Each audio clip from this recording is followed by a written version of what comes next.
We are back with the Buffalonian Podcast for the first Bills loss of the season. I'm Joe Cali. As always, I'm joined by none other than Dom Los with the tear rolling down his cheek. And Dom, we knew the day was going to come. Neither of us predicted the Bills to go 17-0. Except Patrick. I'm just going to say that if you go back to the episode where we picked the schedule, the special guest Patrick came on and did, in fact, pick them to go 17-0. I think I might have actually picked them to lose this game because I would have to go back and check the receipts on that. I don't remember. But we can always do that. We'll see. Maybe at the bye week we'll do a revisit and see what we think. But the Patriots are the team that comes in to Highmark Stadium, takes down the Bills, and I'm okay. I'm okay. I think that's where I'm at. Like, a lot of people are really upset after the game. They were really upset. Sure, the Bills lost.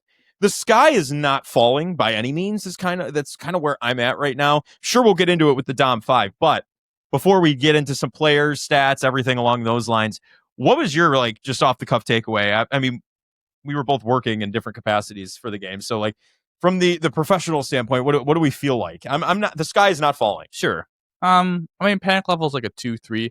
I think the annoying part about this entire situation is you lose at home to a division rival. Mm-hmm.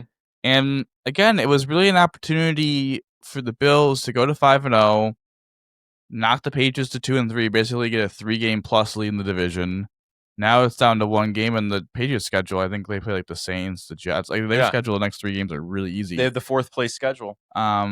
So that's disappointing. Also, from the perspective that Kansas City loses, so it's like could have gone another game up. You could have gone 3 games up on KC and all that, and the Chargers lose, so like you would have been a game up.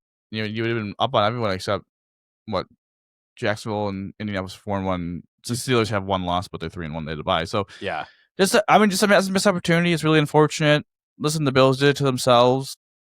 That's why I feel like, I don't know, like, give your flowers to New England. They played a tough game. I just feel like the Bills really shot themselves in the foot. Yeah. And I'll say this right now. I thought they lost the minute Drake May hit that whole shot. Oh, yeah. The minute he hit the whole shot, they were in field goal range. I was like, I think they lost because they had 2 timeouts and it was like a minute to go. And I was like, sorry, they're going to get the ball back with 10 seconds. If this kicker makes a field goal, who would have been good from like 100 yards. Yeah, he would have knocked that in from the other end zone. He could not have kicked that field goal more perfect down the middle. And I think that field goal, probably like the height of it, cleared the upright. Oh yeah, 100%. Yeah, like that was one of the if that was from 52 yards, that was a crazy kick. Good for him. He had some juice. I agree with you. More so the Bills shot themselves in the foot than the Patriots played well. They did. I mean, Stephon Diggs had a day. Drake May made a couple great plays where he's getting dragged down and somehow flips it to Diggs, right? That's what Diggs did best with Josh Allen, those unscripted little scramble outs, figure out what to do downfield. So you expected to see that. Matt Collins was awful quiet. We saw him walk in barefoot. That was about it for the night. He didn't really do too much, but yeah, not the best result, but hey, a lot of people upset, as we said, and the Bills did play. We've said this season they played their C game and still put up 30 points. They played an F game, put up 20 points. I don't know if this is an F game. The offense. It's not an F game. You don't think so? It was a C game. I don't think it was a C minus. I think it was. Sure, I think it was worse than a C. You know, the defense was actually better than it has been the past few weeks. I don't know. That's a C game for me. Yeah, I don't think it's an F. I think that's a little extreme. Okay. Maybe a D. I'll meet you in the middle. D's a good number. I don't think meet you in the middle. F is like if they score like 10 points like they did against like Houston. No, they didn't score 10 points against Houston. They scored 10 points against Baltimore last year. But yeah, the back-to-back Baltimore and Houston game, I would consider those to be F games. Yes. Mike Vrabel constantly in the way of the Bills going 5-0 also. So, hate to see it. But that's true. That's the point. Looking at the Bills and Diggs, these games are never good when Diggs like when they play Diggs again. Last year's Houston game, it was 23-20. Diggs is 2-0 against the Bills. Yeah, and 23-20 scores. Technically, he's 2-1 because he played against them as the member of the Vikings, and that was Josh Allen's first career win. Oh, you're right. I didn't even think about that. Yes, but before we get into the Dom 5, just looking at some of the stats from the players, Allen went 22 for 31, 252, 2 touchdowns, 2nd interception in 2 weeks. So he's pump the brakes on the turnovers there a little bit. Allen was the team's leading rusher, 9 carries, 53 yards. Kincaid, leading receiver, 6 receptions, 108 yards. He was dialed in. Josh Allen said that in his post-game press conference. So Dalton had a good game. That was about it. He sat down at piss poor. Dalton had a good game pretty much and left. It was like 3 minutes, not even. And he normally sticks around and chats for a while. So he was ticked. Dawson Knox, 2 receptions, 15 yards. Keon Coleman, 4 receptions, 23. Keon got benched for the first series. So wonder what happened there. Speculation swirling on social media. We don't know. Probably missed the meeting. Probably. He missed the first quarter of the Jacks game last year doing the same thing. Is it the same thing, you think, though? Because wouldn't he have missed the first quarter if he did the same thing? Or did he take too long of a bathroom break, or what happened? That's my thought. But those are the player stats. I mean, Drake May had a pretty good, solid game, I guess, 22 for 30, similar to Josh Allen, 22 for 30, 22 for 31. Allen, 20 more yards, and no touchdowns, though, and no picks. With further ado, it's time to introduce the Dom 5 to recap this first loss of the season. Go ahead. Number 1, the 72 Finns celebrate. Dom jinx. I'm not going to lie, partial jinx on my end. The Eagles lost, and I said, wow, the Bills are the final undefeated team. 72 Dolphins are watching today with champagne on ice. Yeah.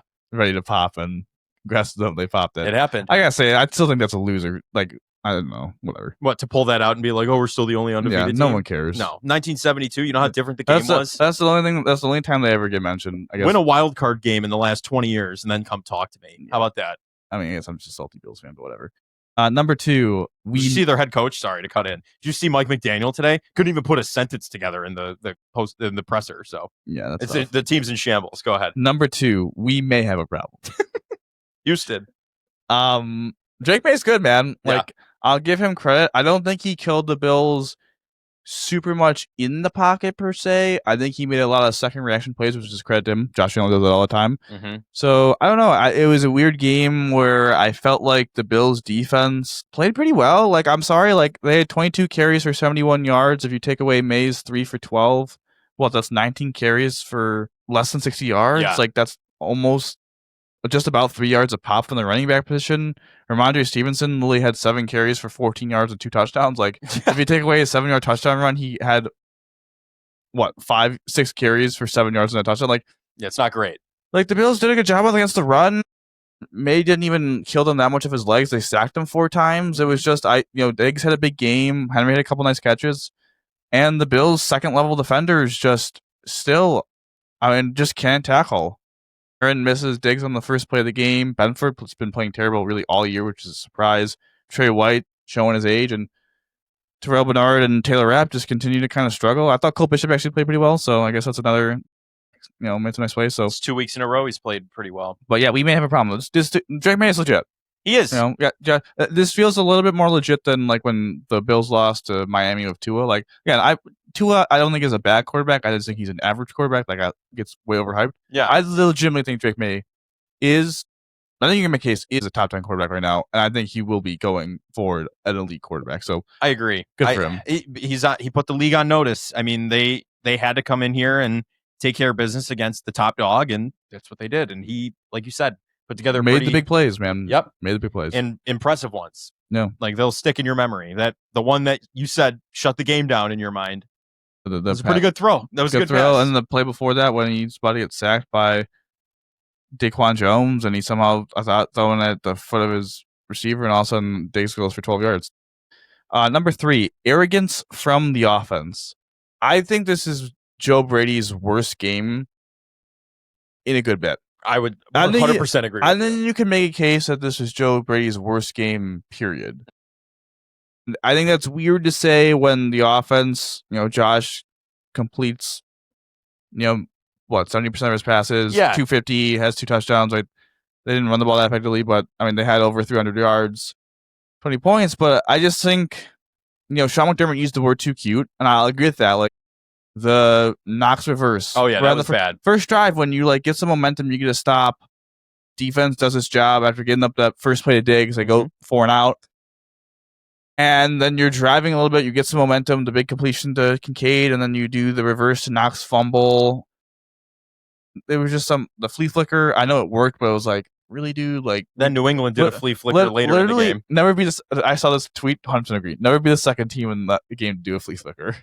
Did New England do it first? No, they did it second. Yeah, they did it and second. it didn't work. That's why, never be the second team to do a flea flicker. No, it's a surprise. Yeah. You can only do that once a game. That's a one-off. But literally, the place goes, the Knox fumble, which is credited to Allen. Right. Ramondre fumbles, and then the next play is the flea flicker. It's like, Joe Brady, Why would we? That was crazy. Yeah. Last 2 plays are fumbles over doing whatever.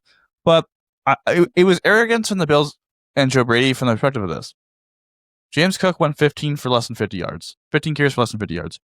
They just kept running the ball. It was strength on strength, right? That we talked about that in the pregame. Yes. That the Patriots have a really good run defense and the Bills have a really good rush offense. And I understand the perspective of like, hey, just because they do it well and we do it well doesn't mean we're going to shy away from our strength, even if it's going against their strength. My frustration is that they were winning that battle. They just were. Mm-hmm. And they're going to win the battle against your outside receivers. Yes. Like, there just are. Like, Carlton Davis and Christian Gonzalez are 2 highly athletic, very good man-to-man corners. First off, the Bills did kill them in man, by the way. That's like a notion that really doesn't need to be... Like, there's a whole notion that the Bills like struggle against man coverage. Josh was like 11 for 15 for like 130 yards. No, they took care of business in man coverage. They weren't that bad man coverage. But Dalton Kincaid he had 6 catches for 108 yards. Yep. Said in the pregame. Averaged 18 yards per We catch. said in the pregame, Spillane, really good run defending linebacker, which he was. He was a maniac in the game. He can't cover Dalton Kincaid. Right? You saw it a little bit of like Shakir using him in the slot. Like, he was able to get open a little bit on Marcus Jones. Obviously, Marcus Jones had the interception. Running back wise, one target to James Cook. The only target was because James Cook, I think, either messed up the block, the pass protection or whatever, and Josh managed to do his foot. Like, I just didn't understand. I wanted to see more running backs out in space against these linebackers. Use Ty Johnson a little bit more from that perspective. Like, use Dalton Kincaid more. I think this offense got really arrogant. They continued to, when they were in big personnel, the 13 personnel, I think they did it like 15 times, and they ran the ball 13 times. And it was like, that is the time to get Dalton Kincaid on the linebacker. And when they threw it twice, it worked. Mm-hmm. So like that, I think that is completely like the whole thing of Kincaid's getting less than 50% of the targets. 50% of the snaps, and Dawson Knox is getting like 53. I just think needs to change. Listen, let Kincaid run with it. Seriously. Kincaid is never going to be really an inline blocking tight end. No, he's not. No, he's your receiving tight end. But we've seen him this season take at least some strides in being a perimeter blocker. Mm-hmm. I just think they need to let the chains off a little bit more. I know maybe that hurts your ground game a little bit because he won't be able to do as much blocking. I'm sorry. He needs to play more. I know it's like they found this role for him. That's awesome. They need to expand that because this guy is too good right now. He's your best pass catcher. Look, this was Dalton Kincaid's best game. 100% his best game. And listen, hopefully he's okay with whatever that, like his pinky or whatever. Yeah, whatever finger it was. He was back out there afterwards. Yeah, so I assume he was okay. Just like, must have been a stinger. It was just so arrogant from Joe Brady to keep running the ball, and it's like just throw to the tight ends and running backs, and they just refuse to do it. They would have won the game if they did that, without question. Probably, without question. Yeah, and it is frustrating. It was what we credit Joe Brady for at times. The Dallas game we go back to, certain games where he died on the run because it was just working and he ran with it the entire game. We gotta pull off when it's not working. You know what would work. You can look at the stat sheet at halftime and say, wow, Kincaid over the middle seems to be really working out for us. And you still, like you said, it's an arrogance. They needed to really focus on what was working and not try to force things to work. And that's what felt like that the entire game. They weren't playing to any strength New England was giving them. You know what I'm saying? They played frustrating. Too much to New England's strengths, right? New England's strengths. It was like Ohio State playing Michigan last season when Michigan planted the flag. Ohio State did the one thing to try and do better than Michigan to win that game, just to prove themselves. When they could do 5 other things to win, and they would have won. Exactly. It's the same thing. It was a frustrating game from that perspective. Again, credit to New England. They played well. They did. But, New England has a good run defense. Your rush offense was just not getting it done. Right? And New England has really good outside corners. But you know that if you go heavy, put New England in base where they have 3 linebackers, they're going to have a safety down in the box. They aren't going to let you run the ball. Mm-hmm. They just aren't. They're very good against it. But they're very acceptable to, if you get your matchup tight end, which is a big Dalton Kincaid, one of the best receiving tight ends, he has 2.6 yards per route run, which is a crazy high number. They need to, I think, make Dalton Kincaid needs to become tight end one. Tight end. I mean, the numbers are kind of tough because like Knox and Haas both do roles, and they both do their roles well, right? And the ground game is awesome. I just think that Dalton Kincaid is their best player, best skill position player outside of James Cook. He is Dalton Kincaid, and I think he's their best way to put this is this. I think Kincaid is their best player in terms of the passing offense. And I think they need to start running things more than him. I think he's shown that he's can at least be out there to block. He's giving an effort. And yeah, maybe they're not going to make him go in line, but maybe he needs to play a little bit more in line to get more opportunities because they need to get him the ball more. Yeah, I 100% agree with you. It was just frustrating to watch, but we'll get into more on just Joe Brady in a minute. I had a question I wanted to ask you, but go ahead. Number 4, Bills fundamentals cost them big time. Just too many penalties. I mean, 11 penalties. They kill drives. Yeah, talk about a whiteout. We got a yellow out. That's what ended up happening. It was bad. Like, it was just so many penalties, so many unforced errors, defensive holdings, holdings on the offense. I actually thought, to be completely honest, I thought James Cook and Josh Allen were responsible for some of the penalties as well. Like, James Cook bouncing some of his runs. It's like, if your blocker thinks he's going that way, man. If the blocker thinks is the play designed to go that way, if you bounce it, there's a chance that that's a hold because he's not thinking right. He doesn't have eyes in the back of his head. He doesn't know what way you're moving, so he's going to just take him the way you're supposed to be going. It's like when you play in like a game of your friends in flag football. It's like if the quarterback or the people don't know, if you just freestyle out there, it's a little harder. Yeah. And that was frustrating. And listen, the pass interferences too. Another thing, like the Bills just refused to stop doing the screen passes. That obviously the officiating crew was being very strict about the OPIs and the holdings out there. Yes. And they just kept doing it, and it cost them because on 2nd and 3 from the 9, I think it was an RPO, so Josh really should have just handed the ball off. Like, they're driving to retake the lead, and they lose all the momentum because of a stupid offensive pass interference. Josh throws the ball, it's an interception, and the Patriots drive down and score, and it's 10 with 8 minutes to go. Yep. And they pretty much had to play perfect, and guess what? They didn't, right? They did not play perfect.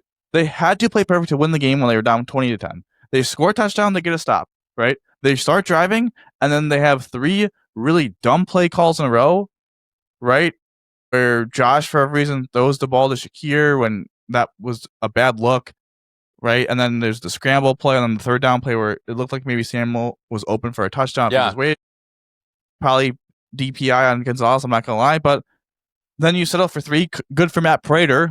A bright spot with Kincaid is that, at least Prater, that was a clutch kick. That was a huge kick. It set him up to have a chance still. And then they had to play perfect. And guess what? They didn't, because the defense gives up a couple plays. Next thing you know, the dude's making a 52-yard field goal. Put him out of reach. That was that.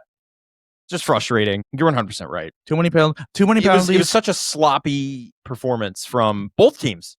The Patriots almost matched him in penalties in the second half. But think of the momentum. The fumble to Knox was like, oh, that was bad. Right? As soon as they started getting any of it, it went out the window. The fumble to Keon. Yeah. Deep in your own end. The defense bowls up and only holds them to 3. The Josh interception. I don't know, man. The fundamentals, the coaching wasn't good enough in this game. The players weren't good enough. I'll say this too. I wonder if the first half ending of Baltimore has made the Bills and McDermott be a little too aggressive with his timeouts at the end of the first half. We've seen that bite the Bills in Miami against Miami, and it should have bit them against the Patriots. I cannot believe it didn't. That they didn't go to try and score a touchdown when you're at the 1-yard line, 3-3 ball game, on the road as an underdog. I couldn't believe that. But it's like, I don't know, like, I think people... That's Mike Vrabel, The new kickoffs, though, I'll say this about the new kickoffs, man. They're going to make you return, and you're probably not going to get back to the 35, and it's going to cost you 8 seconds. Yeah, there's no time. They've found a way to force a return, and it burns time. Like that's why I don't understand why the Bills probably should stop calling their timeouts like that, because like if you have 2 timeouts on the first set of downs for New England, they're just going to run the ball twice, burn their timeouts, and then if they get a first down, they could call timeout. If not, it's going to be the end of the half. Yep. And you just gave New England probably 6 yards. Gave them a chance. So, too much of a chance. Yeah, that was dumb. Yeah. But going on to number 5, the last one, not Josh's best day. Josh just wasn't good enough. No, he wasn't. He simply put, wasn't. My dad has a take where if this game was played at 1:00 and not prime time, that Josh would have played better. I don't know about that. But doesn't Josh play better in prime time statistically? Josh was a little sugar high. Like, obviously the fumble wasn't his fault, but the interception was a bad interception. That was a bad pick. Right? And I think there was plays that were Josh's fault. Like, there was plenty of plays where it's like holding on the offense. It's like, yeah, you ran and scrambled and all that. And, the RPO, it seemed like on that second down before the interception, like he should have just handed the ball off. It seems like he was forcing the Superman cape a little bit in a few spots. He cost at the end of the game.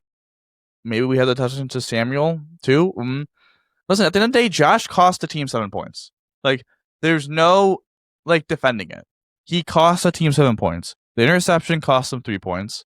Right? Chuck it down to Cook. Maybe he breaks a tackle. Maybe he doesn't. You probably end up third long and probably kick a field goal. Right? And then 3-0. You get down 3rd and 3, and Landry, I think, spooked him a little bit. I don't know. He should have handed the ball to Ty Johnson, and I would like to think Ty Johnson scores on that if he hands the ball to Ty Johnson. Yeah. And they kick a field goal, and that cost them 4 points. That's kind of the difference, man, is, Drake May made some big plays, but he played clean football, and that was the difference in the game. Josh didn't. Had, one turnover. I'm not going to put the fumble on him, but made a couple of mistakes and had the interception. And you got lucky a few times because Patriots. He also got lucky. He also got lucky because I don't know what the flying crap he was doing on the one play where it was an interception, but then they ruled incomplete, but it was pass interference. Oh, yeah. I have no idea. Yeah. No idea what he was doing. That was one of the worst decisions I've seen Josh make in a long time. It looked very reminiscent of 2019, 2018 Josh Allen. I gotta look when I know what you're talking about. I think it was 20-17 because it was definitely in the fourth quarter. I just have no earthly idea what he was doing. Mm-hmm. It was one of the dumbest decisions I've seen Josh make easily all year. Yeah. That was the 2 interceptions, whatever. That one was unbelievable. I couldn't incomplete deep left, 2nd down and 6, 5 minutes to go. Down 3. Excusable decision. He got bailed out because that was a questionable call, and he also got bailed out that the guy apparently was not in bounds. Yeah, that got pushed out of bounds, right? Is that what I'm thinking about? No, it was like the safety caught. Yes, James Cook got pushed. I know what you're talking about. But I was like, what the hell are you doing? Yeah, that was a desperation. People don't remember that, but that was worse. That was bad. Yeah. Yeah, that was a desperation, just misfire. I really, I don't know. It wasn't. Here's how I'm looking at it, just after the fact here, and then I'll get to my Joe Brady proposition. I look at this as learning experience. It was a bad loss, right? You didn't get killed by any means, but it's not a good look. It's a missed opportunity. To be 5-0. I don't even care about the undefeated. It's more so, like you said, the Chiefs drop a game last night, so you have an opportunity to go up higher. The Ravens are out of the conversation at this point. But now the Colts are in front of you. Now the Jags are in front of you, and I don't think it'll stay that way. But this is I hate to be optimistic in this situation, but I am a little bit. A D game, as we called it. The Patriots put up 23 points. The Bills, with all of their mistakes, put up 20 and are within 3. The mistakes are inexcusable. I'm not making excuses for the mistakes.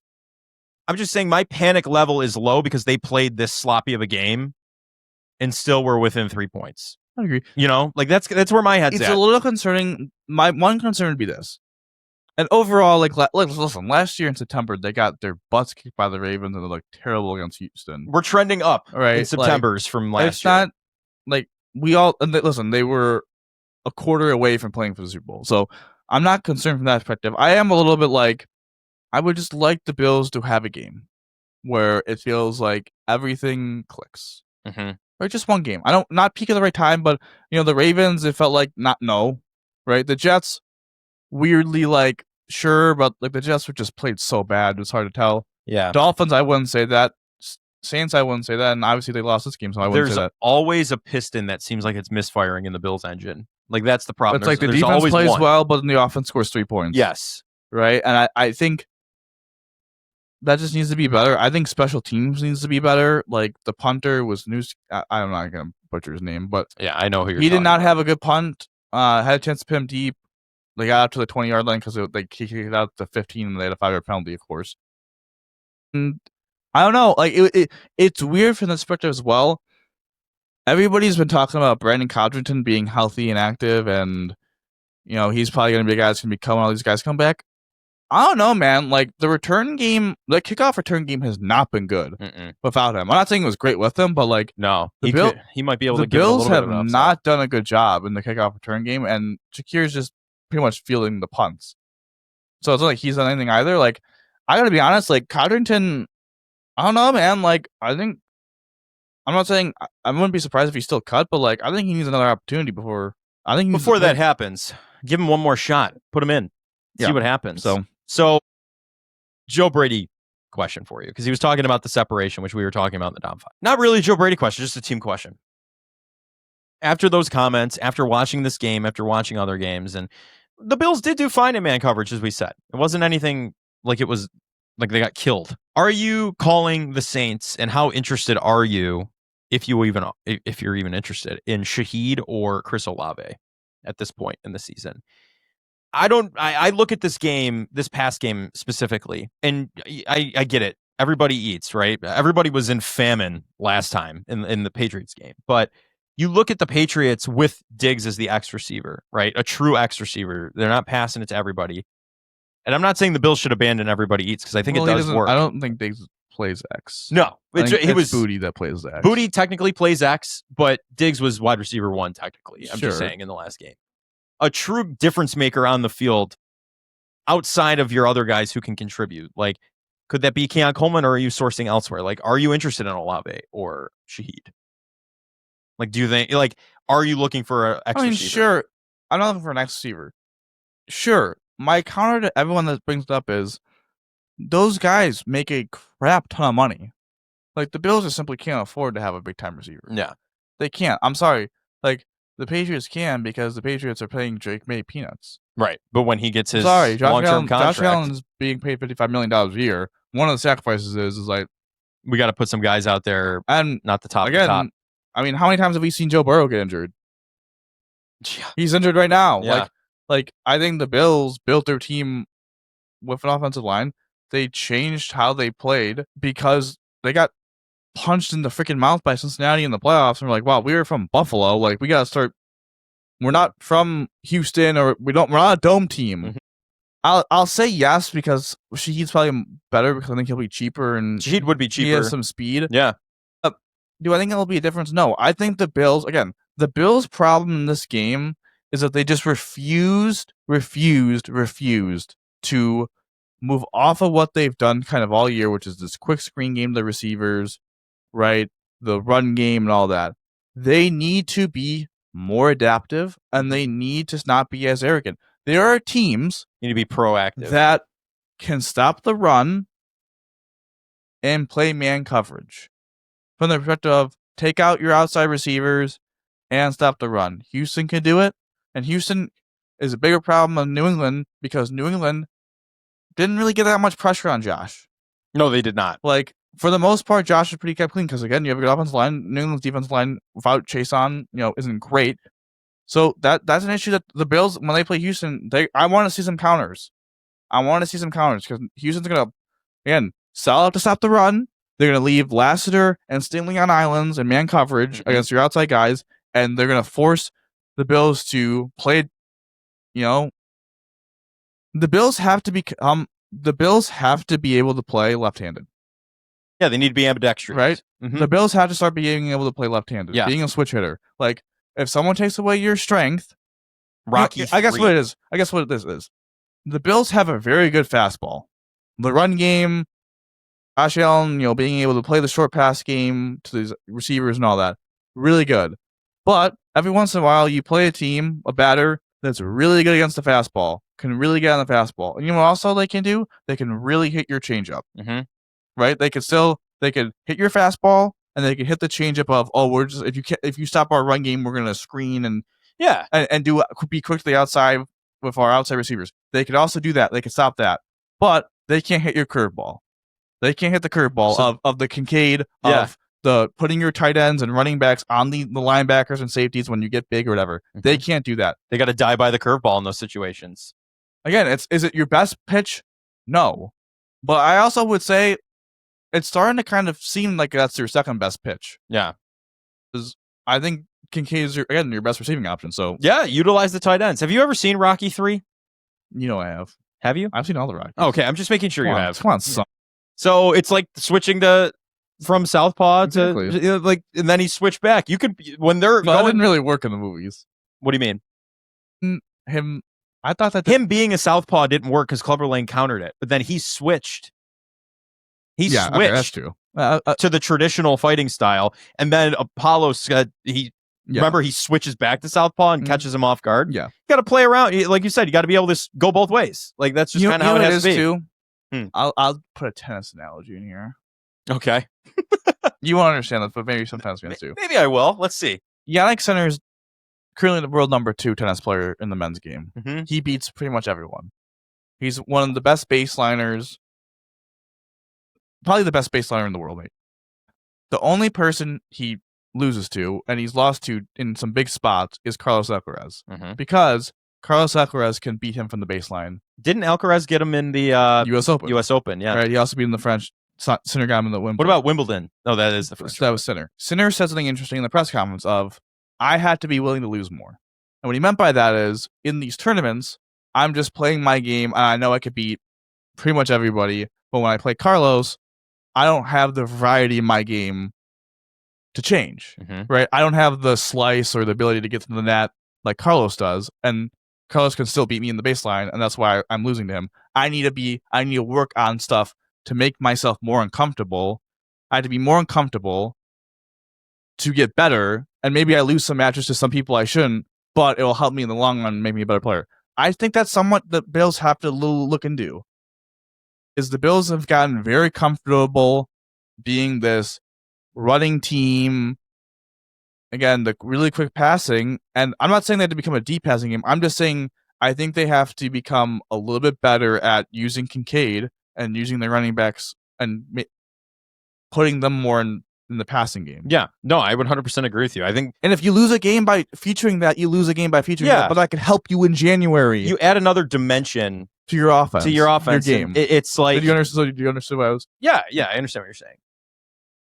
You add that other dimension, and that's what they need. You need to be able to exhaust all options, and it feels like they only have a couple. So, like, use them all. Utilize them. And they're not bad options. No, you have like the other night. James Cook is good with the ball in his hands. James Cook, yes, he solved the Butterfinger problem from a couple seasons back. I mean, like he can make people miss. He absorbs hits. He's not going to get injured. Like he knows what he's doing. Josh Allen even.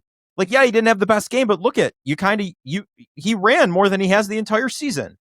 That's another leg to your game you have. Those RPOs. But I'm okay with them waiting on that one. I'm okay with them. That one they can exhaust all options. Except break that one. Glass in case of emergency. Yeah, that's what it is. That one's a different option. The axe or the hammer to break the glass with a fire extinguisher. Absolutely. That's Josh Couldn't Allen. agree more. Yes. But you have plenty before you get to that point.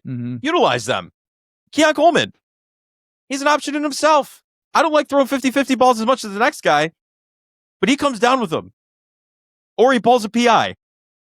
Yeah. I mean, that's another way to make your way down the field. Anyway, it's just take advantage of what you have in front of you. You have a talented roster. I don't want to say predictable is the right word, but it feels like they've gotten a little too predictable. I think predictable is the right word. Because if we can sit here, you can sit wherever you're watching the game. I can sit wherever I'm watching the game. They're like throwing that pitch play to Ty Johnson. Exactly. If you can call that out before it happens, the other team sure as hell can. Yeah, who are a lot smarter than us. Yes, who that's their job. The couch quarterbacks and people who just talk about this, and I know you're a statistician technically, but not statistician Ginge. But if we could call it out, the coaches could snuff that out. They know exactly what's coming towards them. So keep them guessing. I think that's the big thing. You got to keep them guessing. You have a lot of options to exhaust before you also just run with Josh Allen. And I don't know. I guess this is the biggest learning experience the Bills have had in a while, I think. Like Kansas City, sure, but you went toe-to-toe for them. There wasn't a lot to take away from that of, Steve Spagnuolo got the best of you in a big moment again. That was really it. this is like, okay, there needs to be something changed. So I don't know. Let us know what you think. Comment down below. It's an interesting conversation just with the Bills' loss. And I don't think either of us were really expecting it, judging by our score predictions on the betting on the Bills on Friday. We thought we'd be talking about a win. I mean, it's not like we expected them to blow them out. Like, we knew it was going to be slim. We knew this was the toughest game of the Baltimore game, so I'm not really surprised. Yeah. I'm not surprised that they lost. I guess not surprised is the right word. Just I disappointed. thought they would win. Disappointed. So a little disappointment in the loss. But speaking of disappointment, a team that's disappointing you for 14 years, we're going to roll Most into. of our lives. Most of our lives, about 2/3 of it. All of our adult lives. The Buffalo Sabres are back in action this week, and people are weirdly optimistic about them online. Projected to make playoffs. Projected for what, like 94 points on something you saw? There's one where I think Evolving Hockey has them at 94. One of them has them at like 98. It's crazy. I've never been more uncomfortable as a sports fan. I couldn't agree that. I've never been more uncomfortable. It's just uncomfortable for me because I will say this. This is true.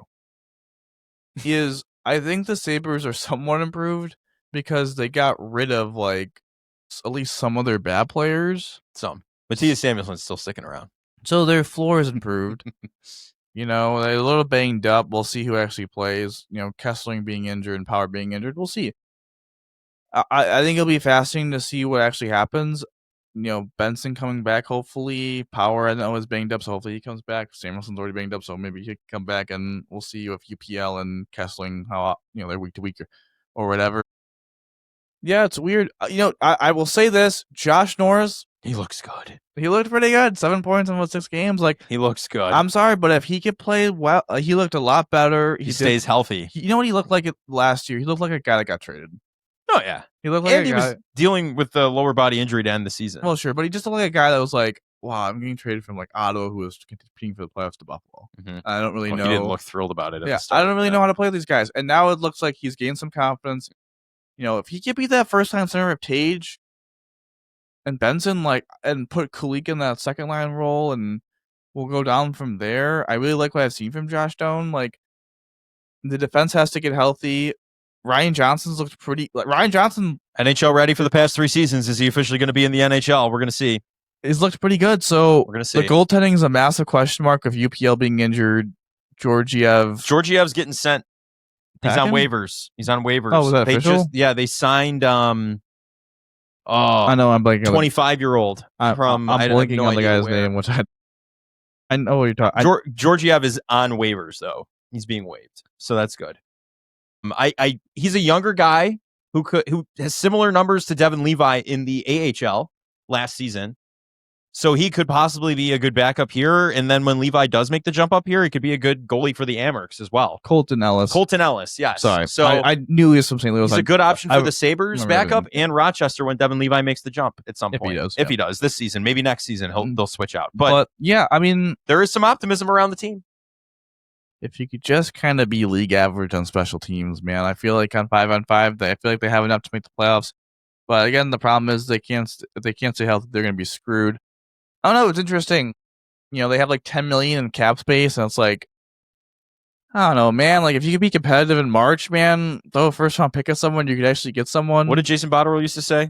Want to be playing competitive games, meaningful games in March. But they start against the Rangers at home for the opener on the 9th, Thursday in 2 days. Then they go to Boston on the 11th, and then they're going to host the Avalanche on Monday at 12:30. Is that because of 12:30 p.m. Columbus Day? Might be. That's probably would make the most sense to me. And also, is that? That's all. That's the Bills Monday Night Football game too. I was about to say that. I was like, maybe they did that because of the Bills Monday. Yeah, they might not double schedule Buffalo teams. But I don't know. I like this team this year. I don't know. It's weird. I like the team a little bit better this year. There's a weird positivity in my mind. Like last year, we were all negative. We both picked until the season. Literally the season started. We bought in when we watched them play in Prague. Like before that, when they were in the preseason. Once they played in Prague, we're done. Yeah, you came over. I remember we watched the game and we were like, yeah, that's it. It's over. But and then they ended up going on a 13-game losing streak. So if that doesn't happen again, I'll be excited. But there is like a weird excitement in the air surrounding this team, and I'm cautiously optimistic. I think that might be. I'll say this. Might be where I'm at. Not a betting man, but if I bet that the Sabres are going to make the playoffs, I put a little parlay, a little money down on Bills Super Bowl. Nah, Rasmus Dahlin won the Norris. Okay. So I think in the Bill. I hate you because I was not. I do that all the time, but I was not going to do that until you mentioned Super Bowl, and you know it. The Sabres, the Sabres. I don't know. If they make the playoffs, like Dahlin's going to be really good. And I think he'll get some national attention, and I think that'll be a big push to potentially him winning the Norris because he's had Norris winning level seasons. They just have gone to waste because they suck. Yeah. So I don't know. But who do you think is going to... Let's do a little fun thing here. Who do you think is going to be the MVP? Okay. For the Sabres? Yeah, we just both going to say Dahlin. Yeah. And we're both going to say the best. If Norris stays healthy, he might have a chance. Who's the best forward? Tage? Tage. Tage's going to lead the team and goes, all right, yeah. Wins. I don't think that could be weird. That could be weird. I'll still say UPL, but I think Alex Lyon has the potential to be good. I think serviceable. I listen. There is some stock on him just from his weird... I know it was a weird thing with the Stanley Cup playoffs and everything with Florida a couple years back, but he's played in the big moments. That's all I got to say. He's played in the big moments. I'll put this question. I think this is a good one. Who do you think is the biggest surprise? What is the biggest... If after the 25-26 season, someone said this was the biggest surprise, the answer will be blank. Could be a player, it could be a thing. So after the season? After the season, someone says... What's the player? Sabres win 2 playoff series. Really? Yeah. Holy cow. Talk about optimism. Holy crap. You said it could be anything. I'm gonna lay it out there. Just smack it down on the table. I'll go that Josh Doan scores 20 goals and has 50 points. I like that too. I like Josh Doan. I like him, yeah. And I think he's kind of the forward they need. I think he's a perfect developing to be the middle six player for them. And I don't know. I like him. I think he got really overhated because of the Turk situation, which I'm not going to completely hate on. I don't know. I think he's won me over. I like him. I like it. He's a dog. Yeah. He's what the Sabres need, and hopefully we're speaking things into existence here. But I if we're going to go team predictions, I'll say that the Sabres get 93 points or the 8th seed. Okay. I was going to say 91 to 92 and make the playoffs. I think they're going to make the playoffs. I do too. Would I bet on it? Hell no. No, me neither. Maybe I will. Maybe I will just for the show. I'll do it. I think this too. The Bruins, I don't think are very good. Right. Tampa's getting a little older. I was just going to say. The Panthers, they lost Barkov and Kachuk. The division's not looking as strong. It's not looking as strong. Like, I'm sorry, but like the Sabres, I will just say this right now. If you can't beat Ottawa, Detroit, and Montreal, who I think all three of those teams really aren't that good, like aren't better than Sabres. They're all in the same tier. I'm sorry. Like, when? Yeah. Like, I'm sorry. This is the year. If you can get ahead, if you finish ahead of those teams, plus Boston, you will finish 4th. And the 3 teams ahead of you are Tampa, Toronto, who's going to be good, and Florida. And Florida's dealing with a bunch of injuries and probably maybe some fatigue for winning back-to-back cups. And Tampa's getting older. Like, I'm sorry. This is the year. If they don't make it, Lindy's gone. Lindy's out. Kevin Adams is gone. And we're probably going to get Stars asking for trades. Tuck's not re-signing. If they make it, Tuck, I think, signs. I think he'll sign before. Yeah. They even know. I think maybe he'll dip his toe in, see how the season's going, and be like, this is the year. This is the year that they're going to make the playoffs. No, you're 100% right. I do think it is.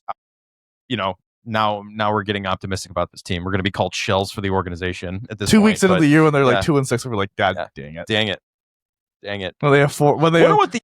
Hang on, I'm gonna check the odds on them making the playoffs. When they have 4 of the first possible 12 points, and we're like, that's for the Sabres to make playoff. Let's see. Plus 275. Oh my God. To miss playoffs minus 375. So I think they're missing.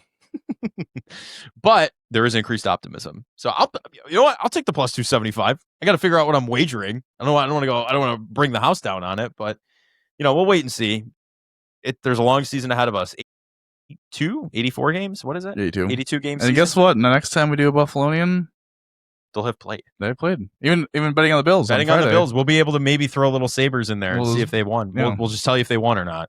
We'll save the analysis for the 2 games. We'll have the Monday in the Bills game, of course, Monday Night Football. But we'll have the 3 games. That's what I'm saying, Thursday, Saturday, Monday. Yes. Yep. And then we'll reconvene. We'll reconvene. Hopefully 3-0. Maybe 2-0-1.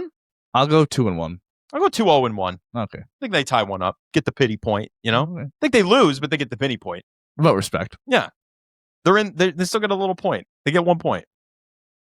But, oh, geez. The Sabre season, man. I'm actually excited for it. And that might be a problem for my mental health in a few months. But we're going to wait and see. Maybe a few days. A few days. Well, I mean, we'll wait and see. But that's going to do it for this edition of the Buffalonian Podcast. A programming note. Some changes are coming. Change. Yeah. Change is going to come. Well, first of all, want to say thank you to the Sports E-Media and Kaz Source and Quiet Loud Studio, the podcast network there that we've been a part of for now, 3 years? Pretty much since the inception. We went a couple months without one, and then maybe 2. I don't know. 3 years. 3 years. Were we by ourselves for a year? We were by ourselves for like 4 months. Really? Really? Yeah, it was shorter than you thought. Mm-hmm. Yeah, because I remember the Instagram DM I got sitting in a Buff State cafeteria about it. So we joined the network. They've been promoting us ever since, and we just wanted to say thank you to them for everything they did. But we are joining a new network, the Fans First Sports Podcast Network. So there are going to be a couple changes, a little more regular content. We're going to do a long form one every week like this, of course, but we're also going to have some special things released throughout the week to do with sports betting, to fantasy sports, the whole nine, covering the Bills, though, and Sabres and the Bandits and, maybe the Bisons. Who knows, depending on when. The Blue Jays are World Series champs. We might have more of a reason to cover the Bisons. Who knows? So we'll see. We'll see. Definitely not the Yankees. Okay. Anyway, Yankees in 5. Get ready for it. But that's, that's we'll know that result, too. We'll know that result. Well, you'll see. You'll see. But yeah, that's a little bit of the programming note for you. So we're going to keep things as per usual for now. The bye week is where things are going to get shaken up. So just stay tuned. Some exciting things on the way, and thanks for helping it grow into that. Wouldn't be doing it if we weren't getting the watch and the listens. Now that we're on YouTube and everything, it helps out. So thank you. Much appreciated, all the Buffalonians out there listening to us, and thank you for continuing to do so. We're gonna get you everything you need, covering Buffalo sports, everything you need to know. But that's going to do it again for this edition of the Buffalonian Podcast. I'm Joe Cali. As always, I'm joined by Dom Los. Dom, how do we always end these, buddy? Go Bills, baby. Go Bills.